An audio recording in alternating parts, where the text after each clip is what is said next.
Besides lava and ash, Hawaii volcano is pumping out VUG.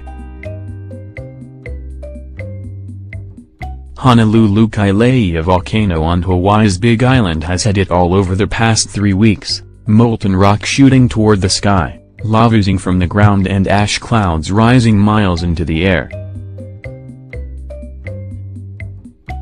You can also add VUG to the mix.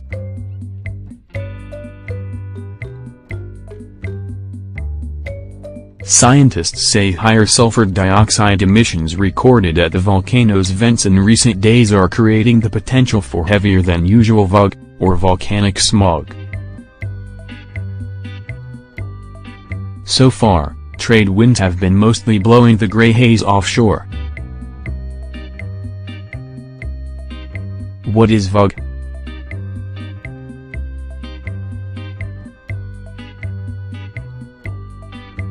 Volcanic smog, or air pollution, is created by vapor, carbon dioxide and sulfur dioxide gas released from Kilauea. It reacts in the atmosphere with oxygen, sunlight, moisture and other gases and particles.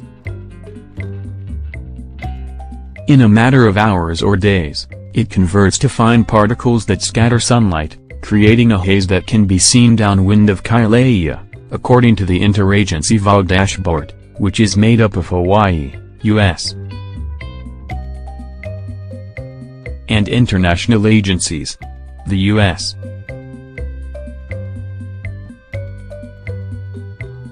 Geological Survey said sulfur dioxide emissions from the volcano have more than doubled since the current eruption began. Kilauea was belching 15,000 tons, 13,607 metric tons, of the gas each day, up from 6,000 tons, 5,443 metric tons, daily prior to the May 3 eruption.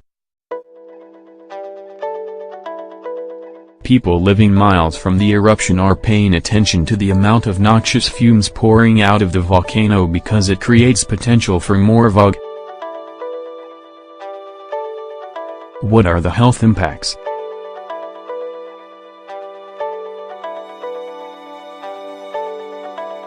Everyone is having symptoms now on some level, said Dr. Josh Green, a state senator and emergency room physician who has been volunteering in communities where lava fissures have opened in neighborhoods. Symptoms for generally healthy people can include burning eyes, headaches and sore throats. But those with asthma or other respiratory problems can end up hospitalized. Those who are healthy, physically active and don't smoke can usually tolerate basic symptoms, Green said, adding hospitals are seeing more patients with difficulty breathing. Green's mom, Natasha Green, who lives on the Kona side of the island, said the VUG was particularly bad on Tuesday. It makes it very hard to breathe, she said, adding that her other symptoms include coughing and watery and stinging eyes. She's had to use an inhaler, which she doesn't need when there isn't VUG. She's a former smoker, so that's probably part of the problem, she said. WHO is affected?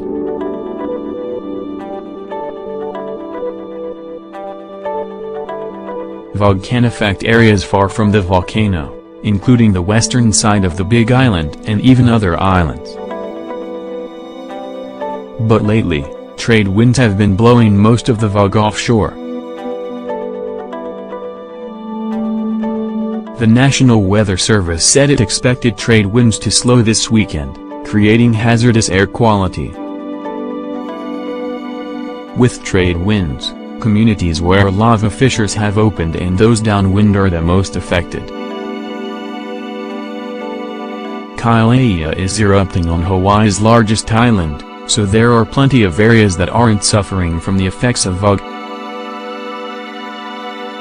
My phone's been ringing off the hook, said Stephen Businger, chairman of the University of Hawaii's Atmospheric Sciences Department.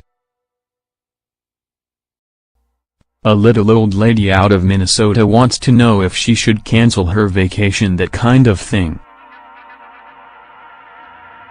He told her not to cancel because the fog was blowing away from her planned destination, the Big Island resort town of Waikoloa. Businger also runs the fog measurement and prediction project. The website provides current fog conditions for various sites around the Big Island. Is the fog worse now?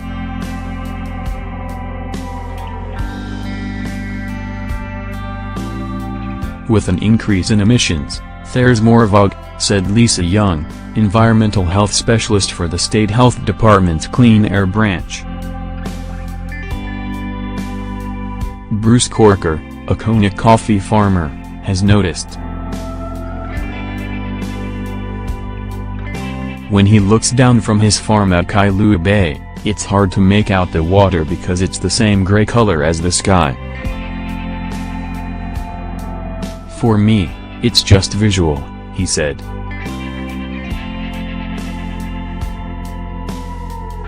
I don't feel any effects on my lungs.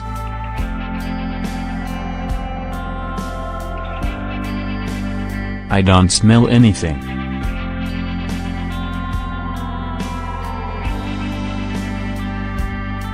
Corker, who grew up in Southern California, compares fog to Los Angeles-like smog. What else?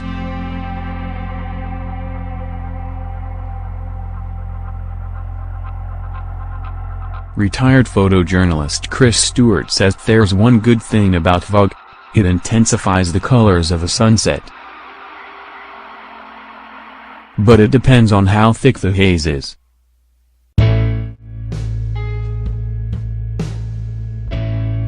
Some days it's thin enough you can see the sun passing through, he said. But other days we just go inside because we can't see it at all. Stewart said he was grateful to be living on the Big Island's west side away from the volcano. I almost feel guilty enjoying our sunsets, he said.